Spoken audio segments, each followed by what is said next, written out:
Inilah proses lengkap hasil dari pengolahan kelapa sawit. Yuk, kita bahas sampai selesai. Sekarang, yuk kita bahas nomor 1 uap air atau kondensat.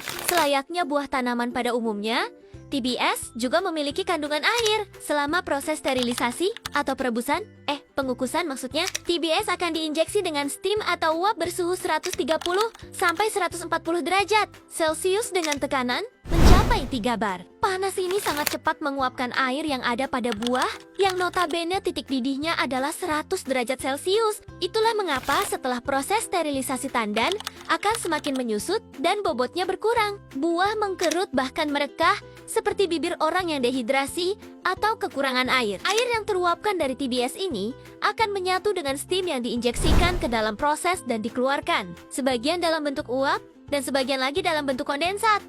Kita lanjutkan pembahasan yang berikutnya tentang komponen hasil pengolahan sawit yang kedua, yaitu CPO. Setelah dirontokkan dari tandannya, buah didistribusikan ke unit pengepresan untuk ekstraksi minyak. Lalu, turbid oil ini dimurnikan di unit klarifikasi. Minyak hasil produksi kemudian disimpan di tangki timbun.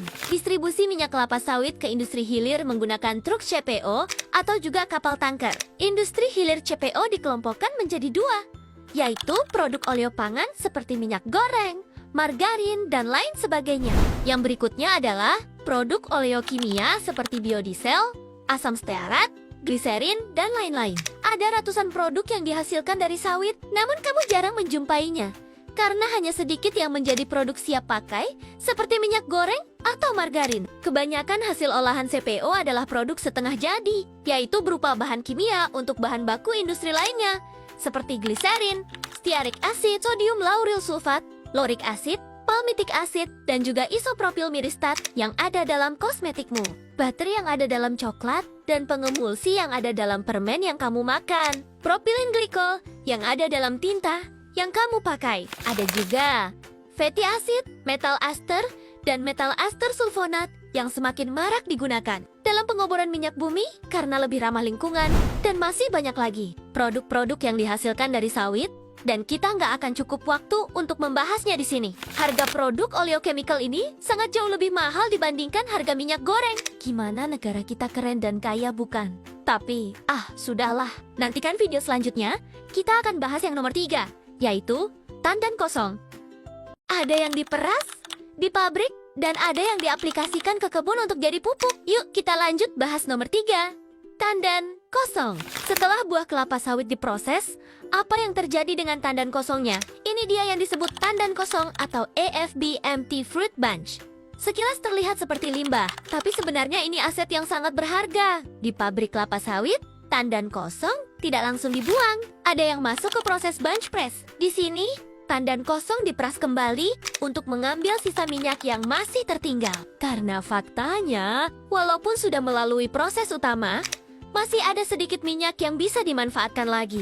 Dari proses ini, efisiensi pabrik meningkat dan potensi kerugian bisa ditekan. Tapi tidak semua tandan kosong diproses di pabrik. Sebagian besar justru dikembalikan ke kebun sebagai pupuk organik alami. Tandan kosong disebar di antara barisan pohon sawit. Fungsinya bukan cuma menyuburkan tanah, tapi juga menjaga kelembapan, mengurangi penguapan air, dan memperbaiki struktur tanah. Seiring waktu, tandan kosong akan terurai secara alami, melepaskan unsur hara seperti kalium, nitrogen, dan fosfor yang dibutuhkan tanaman. Ini yang membuat siklus kelapa sawit jadi lebih berkelanjutan. Dari kebun ke pabrik, lalu kembali lagi ke kebun. Jadi, tandan kosong bukan sekadar limbah, tapi bagian penting dari efisiensi industri dan keberlanjutan perkebunan sawit. Setelah proses pengepresan di stasiun pres, daging buah sawit akan terpisah menjadi 2 bagian utama, minyak dan ampas padat. Nah, dari ampas inilah serat kelapa sawit berasal. Yuk kita lanjutkan nomor 4, serat. Serat ini merupakan bagian berserabut dari mesokarp atau daging buah sawit yang masih bercampur dengan nyuta atau biji sawit. Di pabrik, campuran ini masuk ke alat pemisah yang disebut fiber cyclone atau debris charper untuk memisahkan serat dari nut. Serat kering didistribusikan ke boiler untuk menjadi bahan bakar. Selebihnya akan ditumpuk di pembuangan. Meskipun terlihat seperti limbah, serat kelapa sawit punya nilai energi yang tinggi, sekitar 17-19 megajoule per kilogram. Karena itulah, serat dimanfaatkan sebagai bahan bakar utama boiler, menggantikan sebagian besar kebutuhan bahan bakar fosil seperti kayu atau solar. Ketika dibakar di boiler, serat menghasilkan uap panas bertekanan tinggi yang digunakan untuk menggerakkan turbin dan menghasilkan listrik untuk kebutuhan seluruh pabrik. Selain itu, sisa pembakaran serat bisa dijadikan abu boiler yang bermanfaat sebagai bahan pupuk dan perbaikan tanah di kebun sawit. Tak hanya di pabrik, serat kelapa sawit juga mulai dikembangkan sebagai bahan baku briket bioenergi, pupuk organik, dan media tanam. Jadi, serat kelapa sawit bukan sekadar sisa proses, tapi justru bagian penting dari sistem energi berkelanjutan di industri sawit. Dari tandan buah segar, setiap bagian punya nilai, dan serat adalah bukti bahwa tak ada yang terbuang sia-sia di dunia kelapa sawit.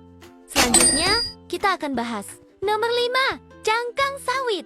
Dulu dipakai buat nimbun jalan, sekarang jadi cuan. Kita bahas hasil pengolahan TBS yang kelima, yaitu cangkang. Lihat ini, batu-batu hitam yang keras ini adalah cangkang dari inti sawit. Dulu, sebelum orang sadar akan nilainya, cangkang ini sering dibuang atau ditumpuk begitu saja.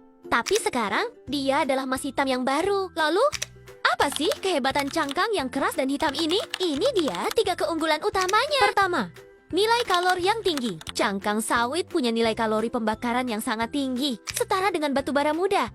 Bayangkan, dari limbah, kita bisa dapat sumber energi yang powerful. Jadi, jangan lagi anggap remeh si cangkang hitam ini. Dari yang awalnya hampir tidak bernilai, sekarang dia menjadi komoditas yang punya pangsa pasar sendiri. Dia adalah bukti nyata bahwa dalam dunia industri kelapa sawit, hampir tidak ada yang terbuang percuma. Semuanya bisa diolah menjadi sesuatu yang bernilai, sesuatu yang produktif. Kedua, lebih ramah lingkungan. Ini yang keren, karena berasal dari biomasa, emisi gas rumah kaca dari pembakaran cangkang jauh lebih rendah dibandingkan batu bara. Jadi, dia adalah bahan bakar alternatif yang lebih hijau. Ketiga, efisiensi biaya operasional. Bagi pabrik, menggunakan cangkang sawit sebagai bahan bakar boiler itu sangat efisien. Kenapa? Karena harganya lebih murah daripada solar atau batu bara. Dan mereka bisa memanfaatkan limbahnya sendiri. Siklus yang brilian, bukan?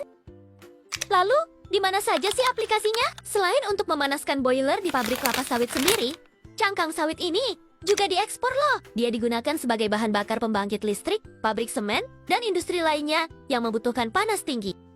Nah, itu dia sekilas tentang cangkang kelapa sawit. Sang limbah yang naik kelas jadi pahlawan energi.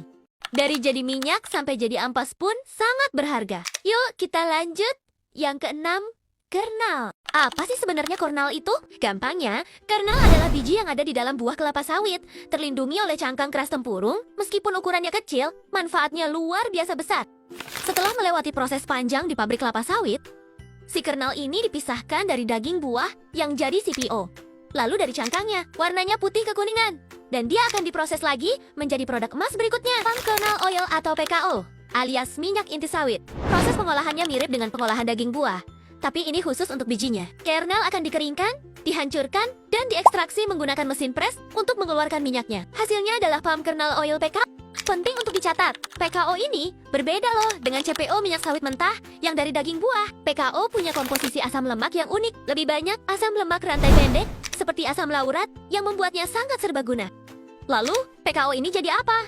Justru disinilah keajaiban kernel. Karena komposisinya tadi, PKO adalah bahan baku premium untuk industri non-pangan dan pangan. Untuk makanan PKO diolah jadi lemak pangan nabati, primer, bahan bakery, dan bahan pengisi dalam kembang gula atau coklat. Tapi yang paling keren, PKO adalah superstar di industri oleokimia. Dia jadi bahan dasar utama untuk bikin sabun batangan, deterjen, sampo, kosmetik, hingga produk farmasi. Ampas atau bungkil sisa pengepresan kernel disebut palm kernel expeller, atau pike juga nggak dibuang. Pike ini kaya serat dan protein, menjadikannya pakan ternak yang sangat berkualitas. Jadi, dari satu buah sawit, kita dapat 2 jenis minyak utama, CPO dari daging buah, dan PKO dari intinya. Inti sawit si kecil cabai rawit ini membuktikan bahwa setiap bagian dari kelapa sawit punya nilai ekonomi yang tinggi dan berperan penting dalam kehidupan kita sehari-hari, dari kamar mandi sampai ke meja makan. Kita bahas komponen terakhir dari pengolahan TBS, yaitu slab. Buah yang telah dirontokkan dari tandannya akan dimasukkan ke dalam tabung digester. Pisau digester tidak tajam berputar lambat, tidak bekerja layaknya blender yang menghaluskan bahan. Sesuai namanya yaitu digester, alat ini hanya mengurai jaringan minyak pada daging buah yang dilindungi oleh serat. Itulah sebabnya hasil digesting adalah berupa bubur yang berminyak dengan serat masih panjang dan biji sawit yang masih utuh. Meskipun pisau tumpul dan berputar lambat, tetap ada jaringan parenkim, buah dan serat yang terurai halus dan lolos pada saat penyaringan. Di screw press dan vibrating screen yang porinya 30, partikel halus ini akan bersatu dengan partikel halus lainnya yang berasal dari pengotor buah. Pada saat pemurnian justru lebih susah memisahkan minyak dengan partikel ini dibandingkan memisahkan minyak dengan air.